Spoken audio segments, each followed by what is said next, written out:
Hi, welcome. You're listening to People, Planet, Food. Conversations about the global food system that I hope are a cause for optimism and maybe even a call to action. I'm Roger Robson-Williams, the Chief Sustainability Officer at Plant and Food Research. I'm interested in how to grow healthy, affordable, enjoyable food in ways that don't harm people or planet. And in this podcast series, I'm talking to some of the inspiring and interesting people I've met about what needs to change if we're to have healthy people living on a healthy planet and eating healthy food.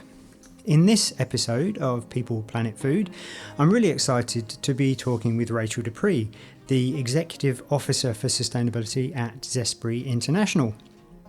Rachel joined Zespri in October 2018 and since then has been leading the global sustainability function there. That's involved very much a pan-industry leadership role, setting strategy, setting up enduring work programs, building capability, all of that good mahi in the sustainability space, and helping the business to set ambitious targets for a range of issues relating to its impact on people and planet. Rachel's also on the board of the International Fresh Produce Association and is currently the chair of its Sustainability Council, and previously was the deputy chair of the Waste Management Institute of New Zealand and has held roles at the Sustainable Business Council, Sky UK, NZ Post, Devanti Consulting, MFE and ACC. So I am delighted to have somebody with so much experience, and welcome, Rachel. Thank you, Roger. Gosh, some of those roles take me back a long time ago, but lovely to be here. Thank you. And I kind of feel sometimes I'm guilty of a bit of cyber stalking in terms of putting together the introduction for guests, but welcome. So I think I should just start by saying that Plant and Food Research and Zespri as organisations have a very close working relationship, and that's been the case for many years. And the reasons for that, I'm sure, are going to become apparent as we go through this conversation. But I think before saying anything else, perhaps, Rachel, you could let our listeners understand a bit more about who Zespri are, what you do. That basic piece around the organisation would be a great starting point. Yeah, thank you. Really important. It is amazing how well recognised our brand is internationally, and sometimes even in New Zealand we need to explain who we are. But we are 100% owned by current and former kiwifruit growers. I think it's really important that we run a cooperative model, and we have a global team of around about 900 people based in Mount Maunganui and throughout Asia, Europe and the Americas. And we are the world's largest marketer of kiwifruit in all of those markets. And our purpose is to help people, communities and the environment thrive through the goodness of kiwifruit.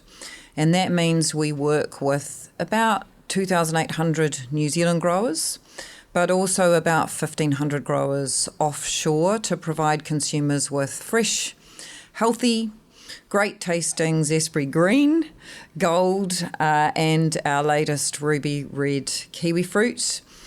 The volume of that is growing over time. This year we expect to hit close to 200 million trays. In our last full reported financial year, that was 165 million trays. Consumers in more than 50 markets, operating revenue of over 4 billion. And so we're the largest returning horticulture exporter back to the New Zealand economy.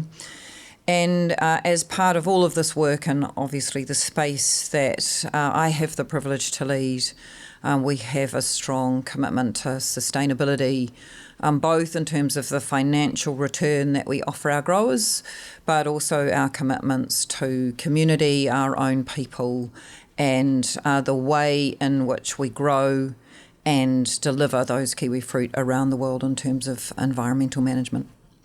I mentioned a moment ago about our two organisations working very closely together. Would you like to say a bit about that? Yeah, absolutely. Look, it's been a privilege in my role as sustainability to work really closely with our innovation function.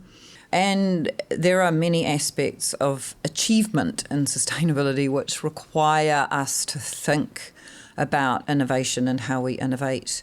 But the innovation function at Zespri, the plant and food research team is really important to our innovation function in terms of the science that we have partnered on over the years.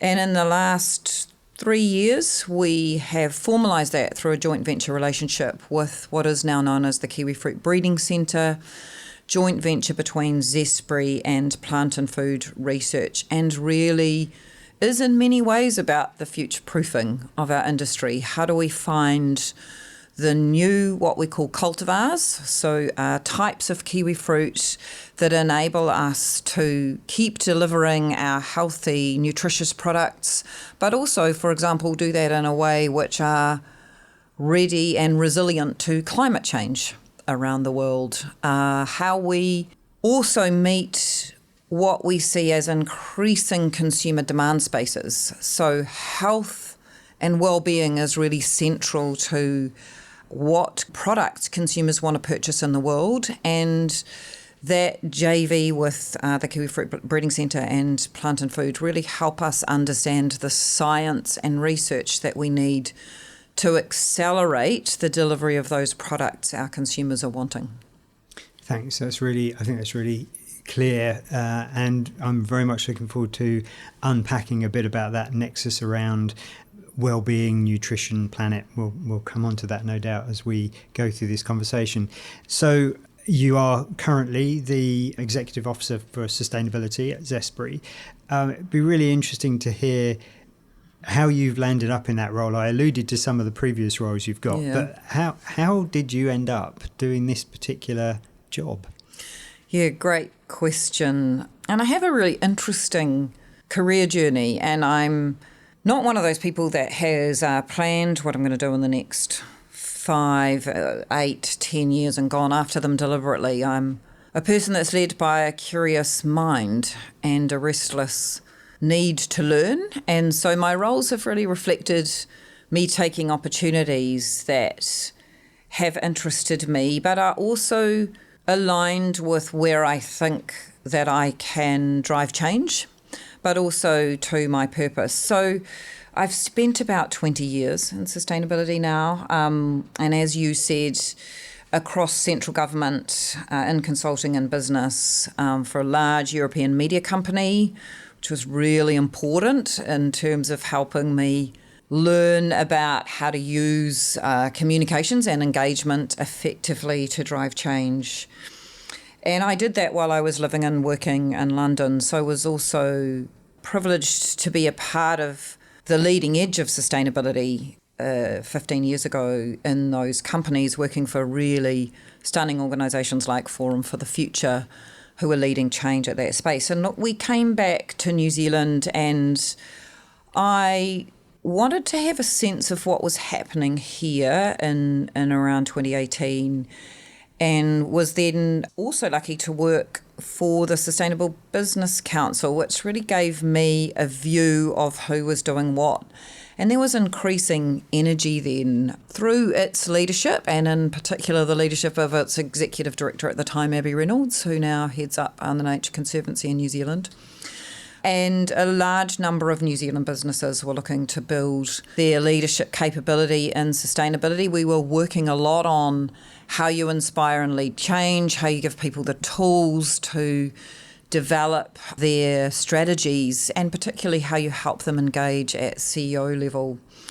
And a few senior roles came up at that time, and I was pretty deliberate about where I wanted to work. I had previously been involved in some amazing initiatives, working on rainforest restoration, using sport to help inspire kids to build confidence. But I really felt this draw back to Aotearoa and where my place might be in contributing to New Zealand.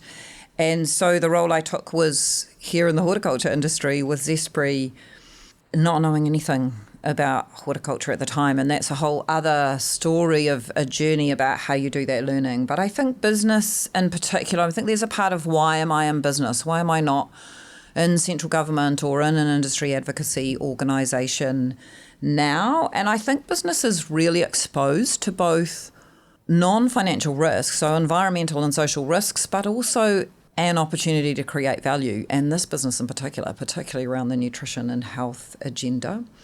And I think business also plays a really important role in driving towards a more sustainable system. The work that I've been able to do here in terms of advocacy and raising a voice about issues such as the decarbonisation of shipping, which I think are really important, I've been able to do from this role.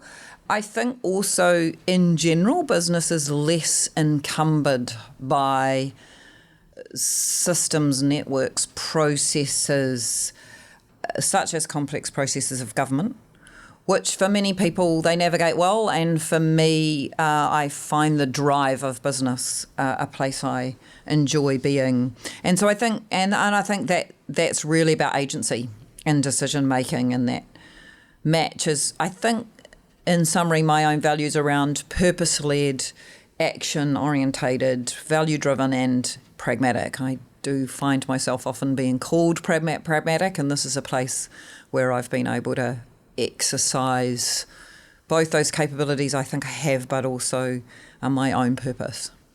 And that issue of pragmatism, I think, is hugely important in the sustainability profession, because you may have an ideology or an idealized view of how things should be, but the risk of, kind of perfection getting in the way of progress and all that, pragmatism, and just in terms of getting stuff done, I'm sure you will have found this in your career.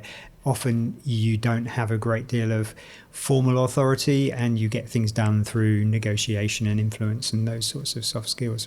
And I'm really interested that you are another guest who has landed up bringing a lot of life experience to a sustainability role without necessarily intending that to be what you were going to do. It's really interesting how people evolve into these roles. So thank you for sharing that. Really, really appreciate that.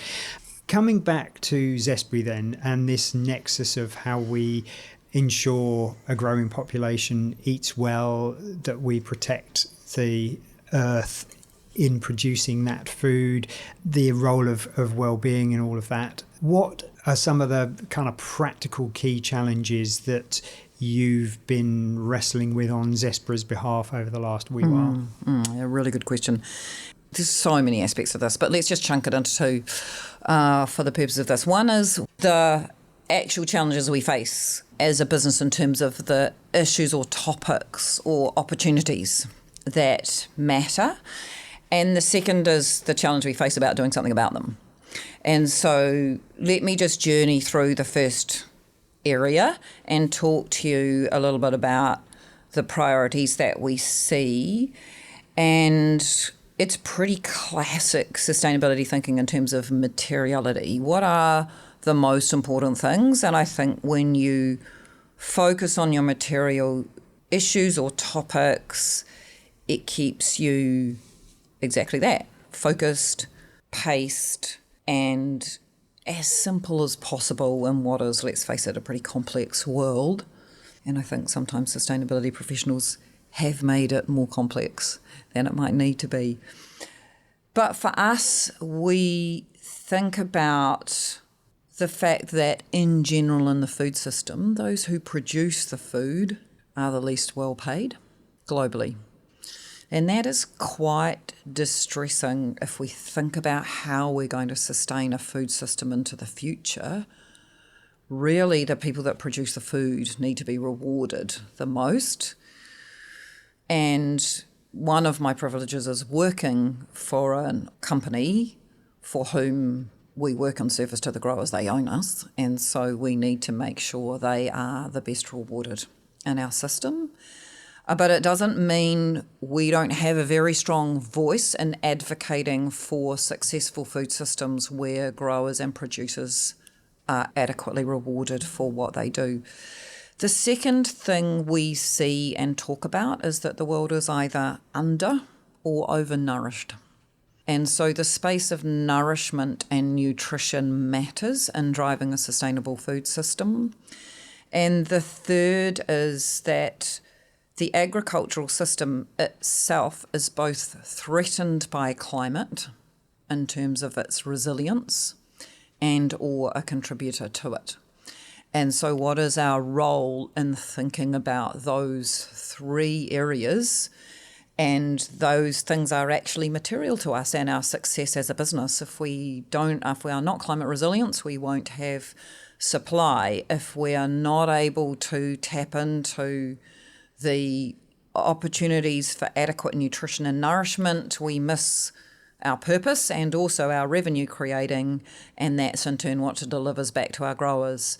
So that takes us to kind of four focus areas for us, which are this area of nutrition, this area of climate resilience and decarbonisation in response to our market expectations, our customer expectations, our regulatory drivers. And actually our third area is the way in which we take our product to market. So how it's packaged, not just how it shows up on the shelf in front of our consumers, which increasingly matters to them, but how we deliver that experience to our consumers in a way that builds brand through the way the product is packaged, but also the way we protect it through the market and maintain the quality in service to our growers who have grown it, and also ensure that we're not wasting it. So as much of that value gets to both the consumer in terms of their nutrition, but also back to the grower. So our material issues are fourfold, and that's really what we tackle on a day-to-day basis. And so just holding the train of thought and replacing, that's the priorities. And then the second bit is, what are our biggest challenges in terms of how we execute on those? And I think those are now, in this place and time of great change and complexity in the world, accelerating, and perhaps more about volatility than it's complex, but it's also volatile, and that's a new thing we're all dealing with. Driving sustainability is hard, and it's not just Zespri. We're all facing it. You will face it in your role at Plant and Food as we think about how our science system is organised. We're seeing that in many of the companies that we work with and in businesses around the world. We're seeing it in government agendas. We're battling things like a labelling of our workers woke. And so how we unpack that. And I think this is a journey we've all been on. You know, Forum for the Future talks about 1.0, 2.0, 3.0, and I have my own framing of that, and I've been through it myself. What I did when it was 1.0 was much about community sponsorship and investment in small environmental projects.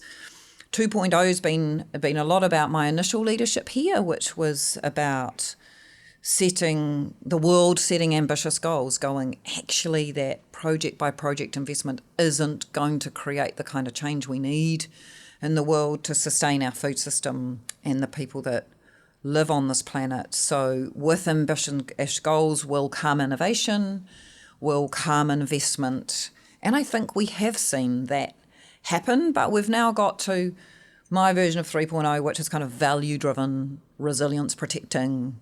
How do we ensure that the things we work on deliver value in a much more direct line of sight back to our business? And I think that's where we are in terms of quantifying what our investment in climate resilience will protect us from, how we grow our brand through the packaging that we create, what we do for communities and people through the nutrition we deliver to them, and thinking through a different kind of set of measures and metrics for that. But no matter those things, we as a company and through our industry still need to drive that change. And I know you've also been privileged enough to talk to one of the sustainability leaders in our industry, and that will either be now or coming up, Sarah Leigh, who heads sustainability at Trevelyan. And this is, you know, overcoming our challenges are about working and collaborating across our industry to drive change, and that's been a big part of what we do. Articulating our drivers, which we see as increasing. So our market drivers, particularly out of Europe, Just recently, I was in Wellington and we were meeting with the EU ambassador to New Zealand and Lawrence Meredith, and he specifically wanted to ask us about the work we are doing on decarbonising shipping, what we are doing to manage the environmental and social impacts through our supply chain. We have a free trade agreement in New Zealand through which we have made important commitments that ensure that we have market access for the future. And those things are about being able to place our products on a New Zealand stage, and what we do on environment and social matters to those stakeholders. So that is still there. I think we see cost pressure as a challenge for us. So we are already captured in the European ETS, which is putting a rising price on shipping for us as the price of carbon flows through the economy. So we need to work out how to reduce that cost for our growers and suppliers, both in terms of what they pass to us and what we pass on through, and that in turn ensures we maintain the return for our growers over time. Last week on Friday, in a pretty much landmark agreement, the International Maritime Organisation is the first sector globally to put a price on carbon. That is a significant win and signal in amongst the noise we're all experiencing of the need to stay a long-term course, signals investment where we might place investment in alternative future fuels, but it'll place a price on us, so we need to think about how we move and accelerate the work that we're doing on shipping efficiency, on pilots and trialling biofuels, for example. So cost is very real for us, and I think the next challenge, and I could talk about so many of them that we need to overcome, is making visible to our growers the ask of our consumers and customers. How do we really cut that supply chain and bring that connection and understanding of what consumers and customers are asking for close to our growers so that we help them to sign up for the change that we need to create? Gosh, that was a long response. I'm sure you'll have many asks and builds on that, Roger. Yeah, I do. I've been trying to make a mental note of lots of threads that I would like to pick up from that. I think one immediately is, there's so much interesting in there, but just on the shipping for a second, this is a rather prosaic question, but what are the options for helping to decarbonise shipping? I mean, practically what can be done right now? Yeah, it's a really good question. The first thing is to raise it as an issue. We have a different emissions profile to many agricultural businesses in that we, through the absence of animals, our orchard emissions are relatively less and our shipping emissions are high. If we take a product point of view, so what does it take to get a kiwifruit to market? It's around about 43%. If we take a organisational point of view, which is the requirement in our markets now, it's just under 60%. So it's pretty high. So there's a whole lot of things to do. I mean, decarbonising marine fuels wasn't even on New Zealand's agenda 3 or 4 or so years ago. We recognised that in order to create change here, and the fact that we are takers of what our shippers offer us, we needed to have an advocacy voice in the actions that are needed. And so remembering our role in systems change and the voice we bring, then our first step was simply to say, what would be a route we would think about decarbonising? We've got an interesting route up to Europe, what we call our Panama Direct route, where we partner with one of our large shipping suppliers to deliver our fruit directly through that route as fast as possible to the market. And what might it take to green that corridor, if you like? That sat under one of the COP agreements that came out of Glasgow. So let's start with understanding how ready our infrastructure might be. And lo and behold, we find New Zealand's infrastructure is actually behind globally. And if we want, as Zespri, to realise ambition around transitioning to future fuels in the maritime sector, to having different kinds of ships visiting our shores, and to ensuring that our consumers are comfortable, our European consumers are comfortable with a product that's travelled a long way around the world, then we need to be part of the solution.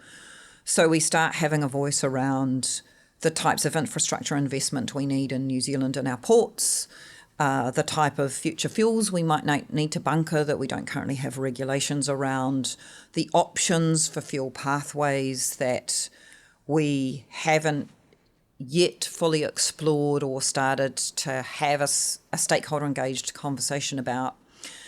So we're playing a role in advocacy. We're also playing a role in efficiency. So focusing on how we improve the efficiency of the way that we put our pallets of kiwi fruit into the ships, the way they're stacked and organised can have quite a significant impact on efficiency. And actually doing simple things like what are the carbon efficiency metrics that our teams need to see as they make those decisions week in, week out. And we're working on that now. And then our role as trialers of new opportunities. So we just completed our first shipment of fruit to China this year, to Shanghai, went on a fully biofueled vessel. That was our first pilot. It's pretty exciting, the first time that that's been done into that market. The unavailability of biofuels in the New Zealand market to do that meant we had to take that ship and bunker it for its fuel in Hong Kong, bring it down here, fully biofueled, and take it up to China. And what's been really important about that is the way in which it has inspired our distributors and customers to come on board. They have co-funded that with us, the excitement around the first 4. And so the people that have coalesced and the promotional opportunities we've had and the ability to make that visible, and the way in which our teams have gone the extra mile. When we launched it, we came out of the ship and went on to large articulated electric trucks into a zero emissions distribution centre. So through having a single vision about how might we trial and pilot this, you start to create effects through the supply chain which stimulate that change. So there's no immediate lever that says do X and Y happens. This is a long run game, but we're involved in the steps that create the change that you need for the future to enable that decarbonisation process to happen. And thank you to you personally and to Zespri for the leadership you're showing in that space, because it seems to me as a trading nation dependent on getting our products overseas, the question of shipping, whether it's from a carbon efficiency perspective or whether it's from precarity of supply of liquid fossil fuels, which seems an increasingly probable issue, addressing this seems to be a really key thing for Aotearoa as a whole, not just for the kiwi fruit industry or the wider exporting horticultural industry. So, yeah, really, really interesting stuff. Flipping from that back to a comment you made some time ago in this conversation, and apologies for hopping around, but it's just such a fascinating observation. The question of the amount of value that growers of food end up being apportioned in the process of growing, distributing, selling and consuming food. And I have to confess, I hadn't really so clearly seen Zespri's role in that element of trying to ensure that growers get a fairer share of that. And I'm really interested, I've only just started dipping into them, the reports by the Food Farming and Countryside Commission in the UK, where they're examining the food system from a UK lens, but examining it and trying to establish where is the value extracted from that system, and how could it be reconfigured to create a fairer share or a portion of fairer share to the producer. Because I very much agree with you that seems to be a major problem if you look globally at the food system at the moment. Yeah, I don't know if you've got any further reflections on that. Don't want to put you on the spot, but it's such an interesting observation.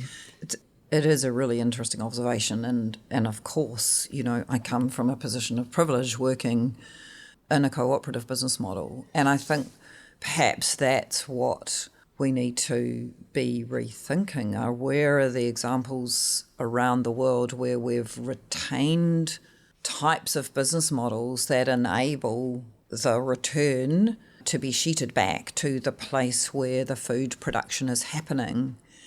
And so I guess it's more a commentary on, I wonder if the cooperative organisations that, interestingly enough, coalesce still in New Zealand largely in the primary sector, if we think about Balance just down the road from us, we think about Fonterra, there are a range of cooperative business models that have, through their existence, maintained the return to farmers and growers.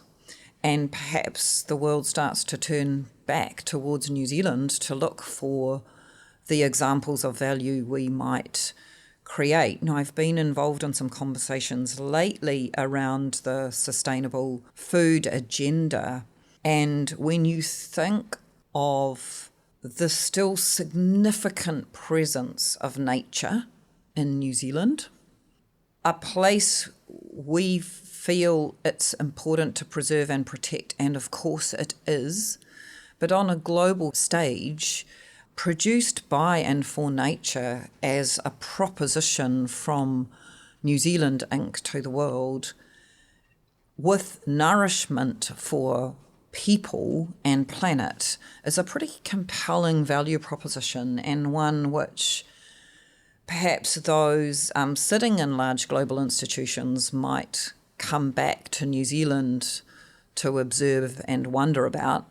And I haven't read the report that you alluded to, but I would extend an invitation to that commission to come and have a look at how we're doing that in New Zealand. I think that extends to, just pondering as I was talking, the way in which we have set up innovation in the kiwifruit industry, not just through the JV, but we have always, through our regulations, have a percentage of our return that needs to be set aside for industry innovation.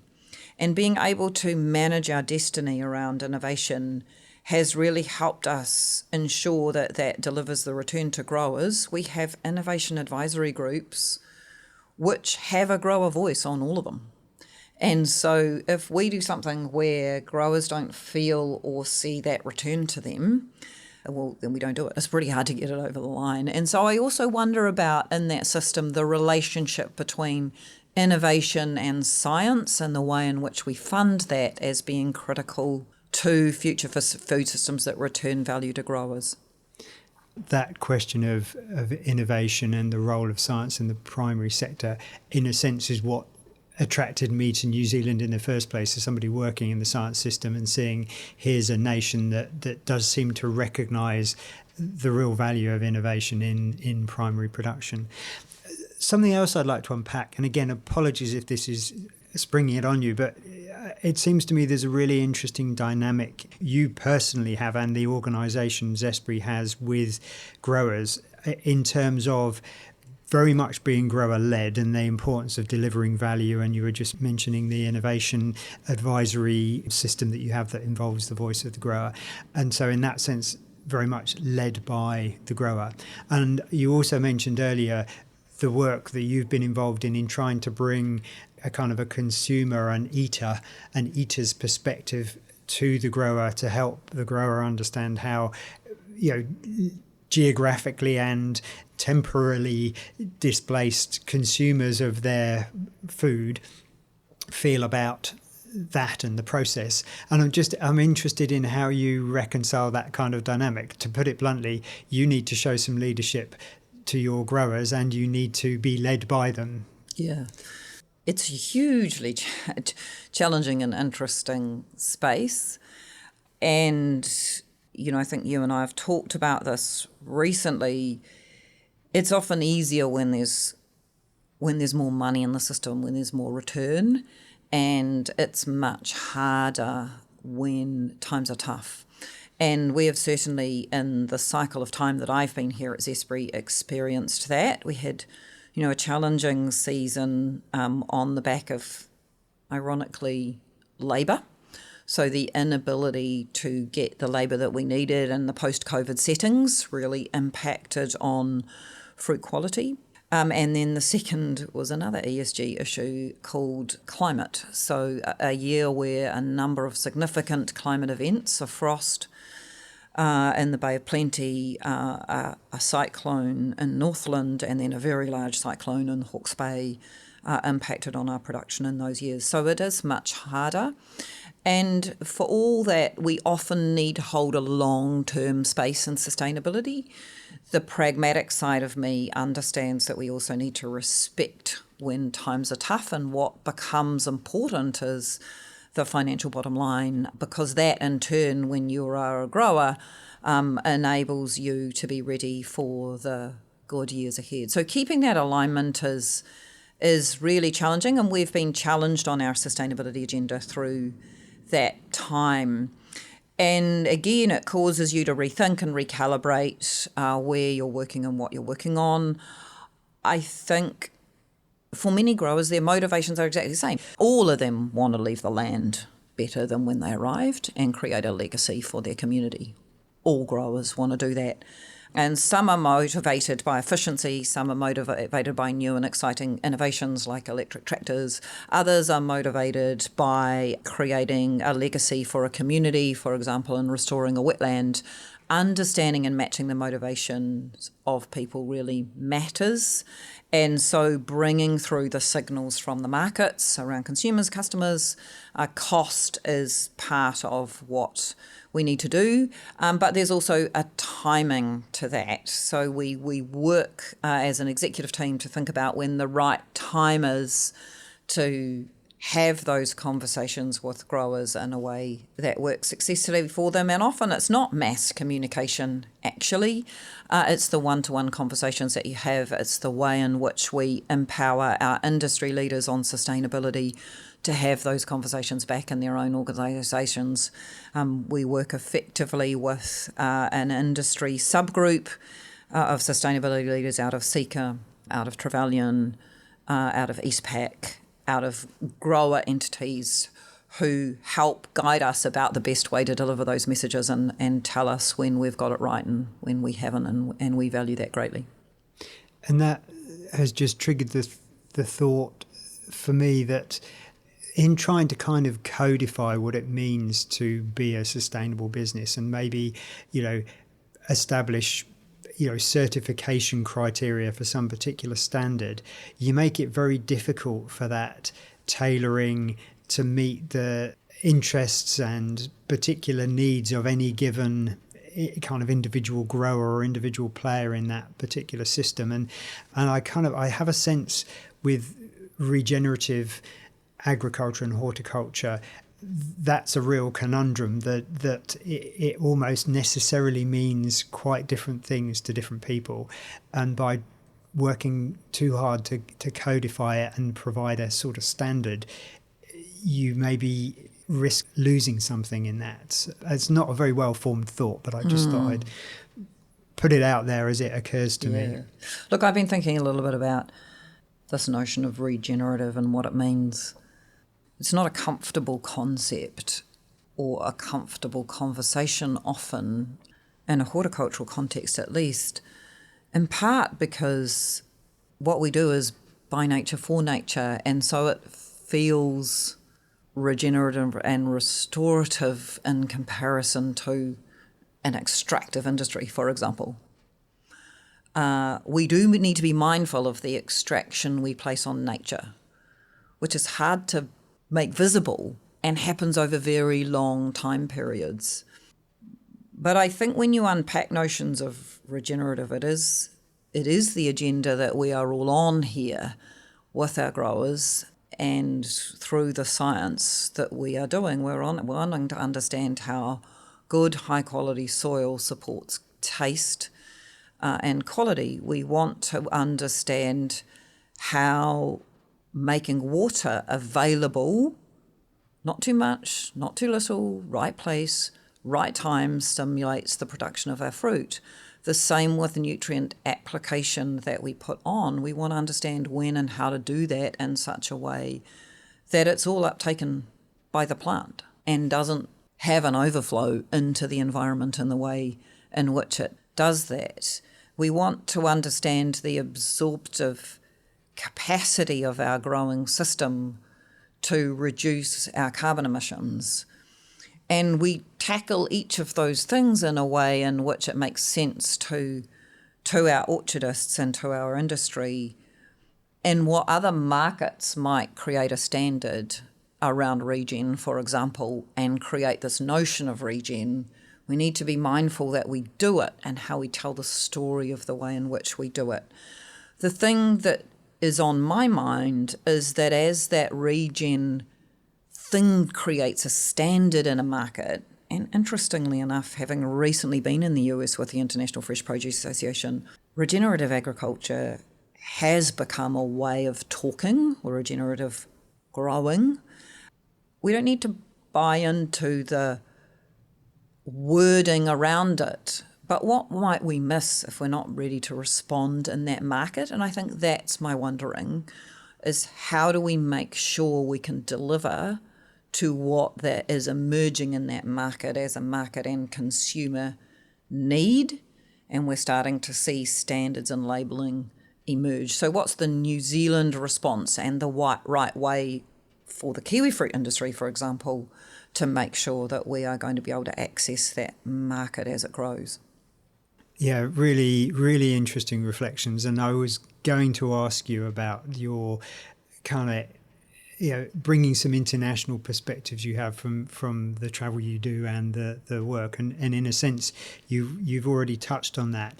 But I am interested in where you get inspiration from and where you see examples perhaps of leadership by other individuals or other businesses, because you're operating in this space, and I think it's marvellous to be talking about some big system level issues like international shipping, and then right down into the weeds of water use efficiency in a kiwi fruit orchard, and being able to hold those things in tension. But yeah, where do you look to for inspiration, for examples of leadership and energy? It's a great question. One I ponder on. Look, I think people rattle off bigger businesses we see around the world and the things they've achieved. What strikes me is that they all have challenges, and they all run into challenges, often despite setting an ambitious agenda.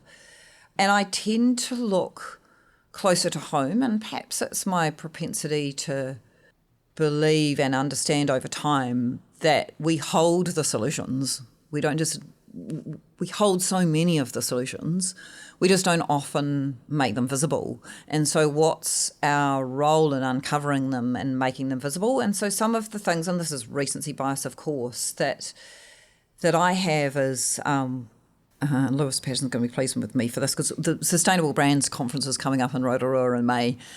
Given that a bit of a plug, I'm chairing a session. We've created a session talking about businesses that are born, choose that as their ethos and way of making money, and those that are building it in now and as they go, and Zespri is probably one of those. Now, look, I had brought those speakers together last week. Gosh, I was inspired by the work they're doing, the commitment that they're doing, the product innovation they've discovered around umbrellas, for example, the repair and take back process, and how to monetize that and deliver consumer value through simply holding this will be better for the person that buys this. That was pretty inspiring. There was a tourism spa business there holding cultural value. How do we generate through this financial success the ability to deliver the cultural values of this business that matter to us now and into the future? The way in which they were able to talk about their commitment to making those businesses successful, I found personally, other people's journeys and stories and the things that you learn from that. Look, recently I've also been sitting alongside kind of my co-leads at SLFM Farms on Fonterra and hearing the things they're tackling and unpacking, and each of them is leading on really important parts of this puzzle. Incentives for farmers, for greenhouse gas reduction, creating standards for more value off the land than the meat that you produce or the wool that you produce. Those things are being led by those businesses and are things we need in the system and will speed us all up.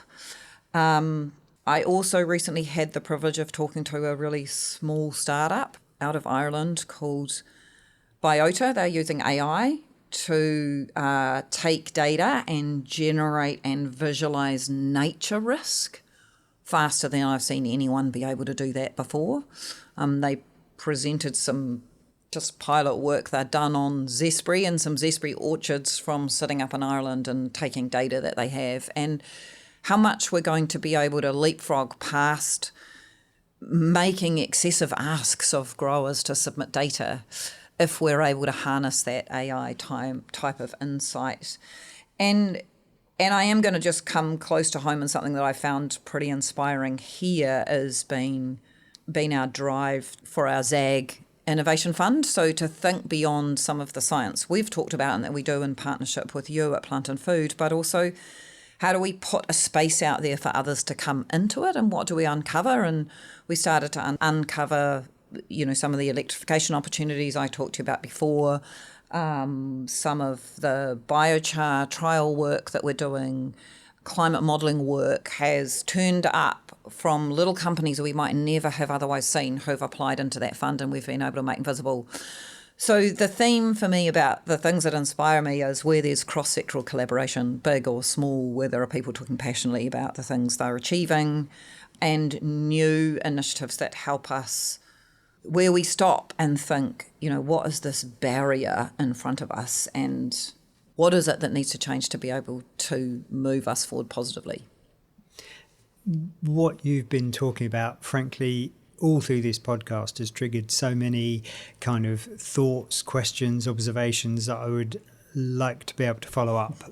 But one in particular, just hearing you talk about, particularly about the Sustainable Brands Conference and your work in sharing that session, and reflecting that I have this growing sense that there are individuals and businesses that are getting on with the business of ensuring we have a prosperous future, of attending to some of these existential threats insofar as they can in their business.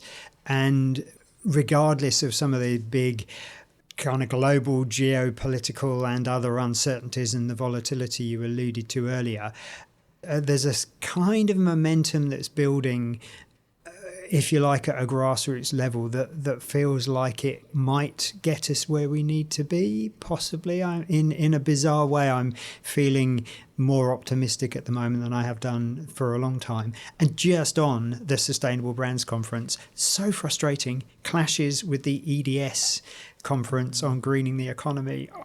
And I'm like horribly conflicted as to which I should go to.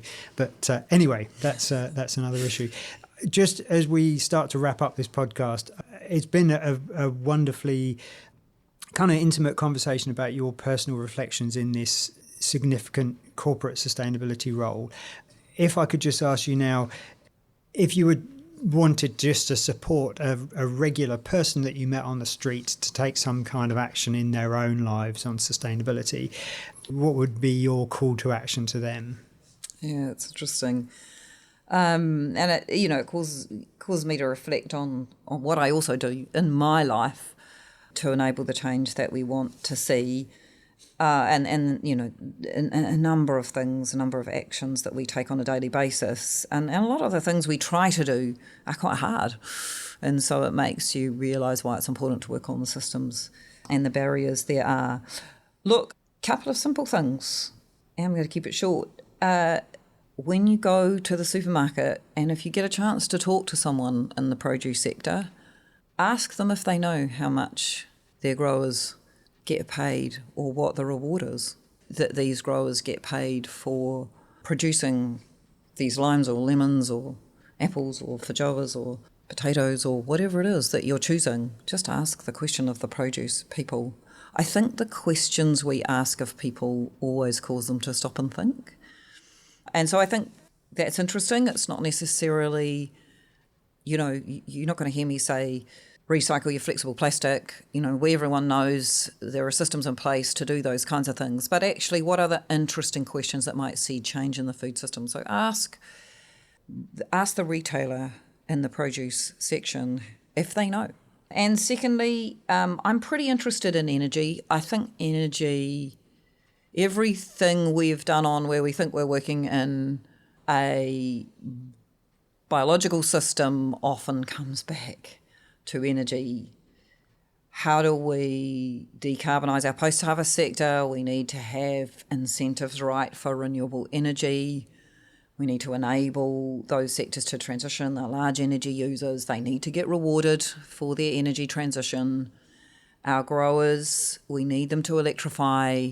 They need to be able to have the infrastructure to do that, and they need for us to have as many green electrons as we can.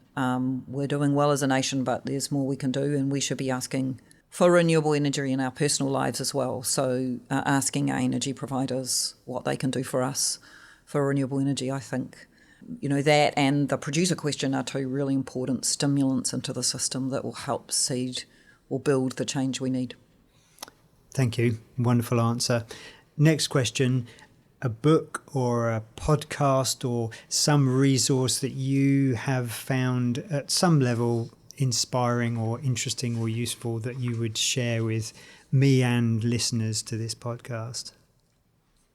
A great colleague who I recently worked with gave me this One Wild and Precious Life, Sarah Wilson's book. She has many podcasts and travels into amazing places around the world.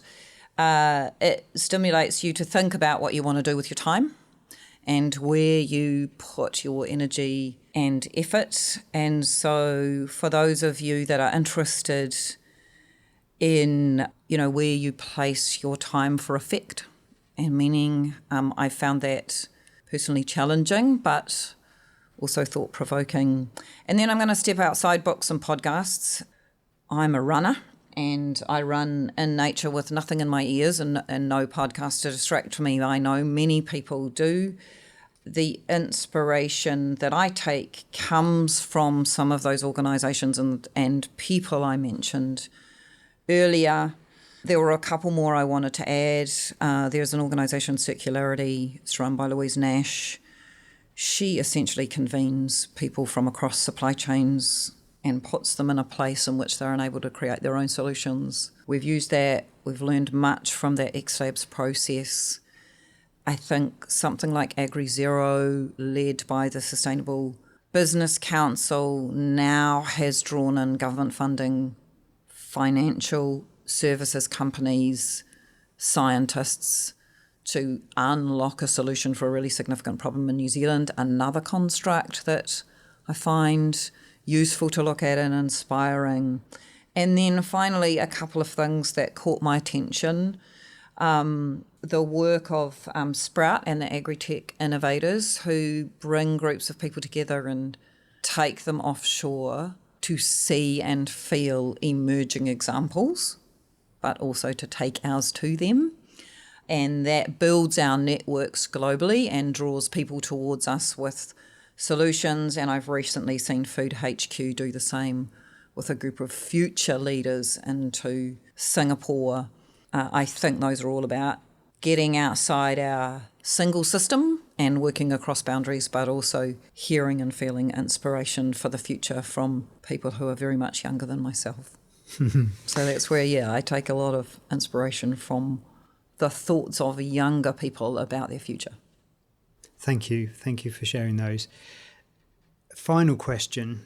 If you had a superpower, and apologies if this sounds like a trivial question, but there have been some wonderful answers to this. If you had a superpower to help ensure the future prosperity of humans on this planet, what would that be? Yeah, it's a round out to where I started, which is pay the coffee growers, the tea growers, the kiwifruit producers, pay people who produce food what it costs, so that they can reinvest that in creating the resilient food systems that our distributors, customers, retailers, and ultimately consumers are going to need in the future. And if that supply is not shored up and certain, and we're not rewarding that in the right way, then we will struggle to create the sustainable food system we want in the world. So, yeah, that's my call, and that's my shout out. Another awesome superpower and a wonderful circling back to where we started. And frankly, that sounds like a superpower that we in the advanced economies could collectively choose to confer upon ourselves. So thank you very much for sharing that. Have you given me cause for hope? Yes, I've already alluded to that, and I do sense this growing momentum in a good direction. Have you offered a call to action? Yes. Ask questions, ask those searching questions and get people thinking. So thank you for that. And for listeners out there, thank you so much for listening to this episode of my podcast series. I hope you've enjoyed this conversation as much as I have. And if you're interested in more of these sorts of conversations about people, planet and food, please subscribe to Sigest and rate and review this particular show. That would be really helpful. More important than that, if you think it's interesting, share it with other people who you think might be interested in it. And even more important than that, if you have some ideas for people for me to chat to on this topic, please get in touch. I'd love to hear from you. You can contact me on sigest@plantandfood.co.nz. So thank you, Rachel. Thank you, listeners. And until next time, mā te wā.